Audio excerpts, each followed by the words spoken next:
We're talking about Namibia's efforts to decriminalize the use and cultivation of marijuana. I spoke to lawyer Hassan Engelbrecht, who also followed Cheryl Green's case with keen interest, and asked him to school us on the current laws that see so many incarcerated over the possession and use of marijuana in this country. Cheryl Green's case, I think, is a catalyst to bring the discussion to the fore.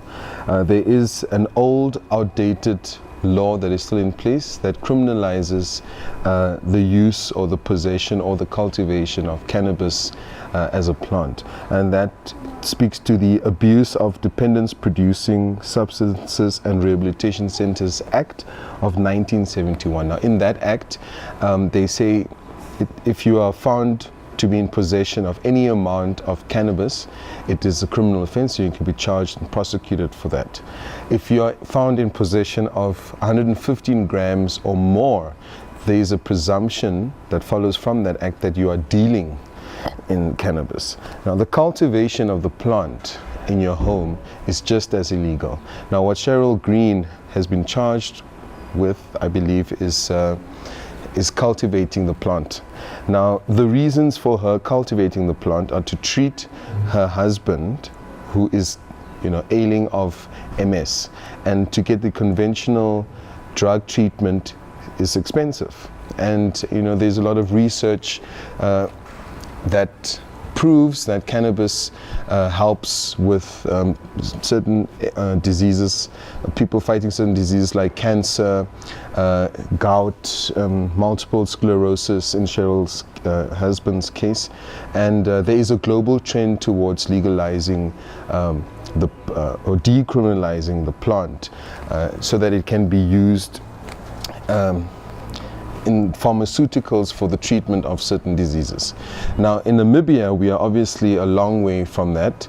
We still criminalize just the use of it. The idea is to lobby the lawmakers and also approach the courts for a pronouncement on the way forward, especially when there are such compelling reasons to use or to legalize the use of cannabis.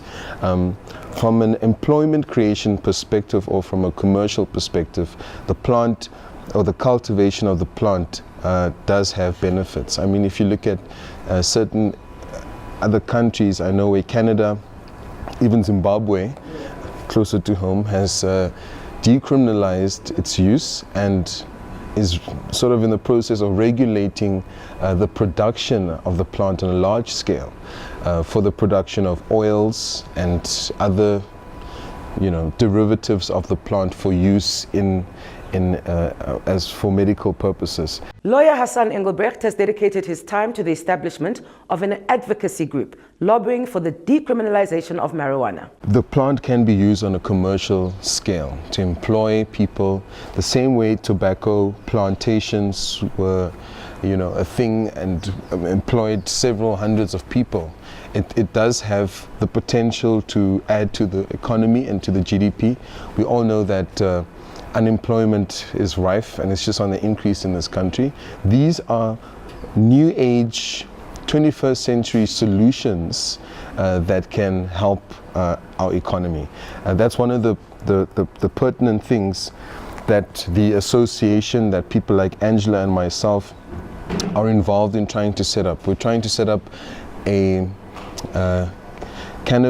hemp and Cannabis Association of Namibia that will give the empirical research and will hopefully have skilled, knowledgeable people that work with the organization to educate the public on what cannabis and hemp use actually is, and also to break down stereotypes around the use of the plant.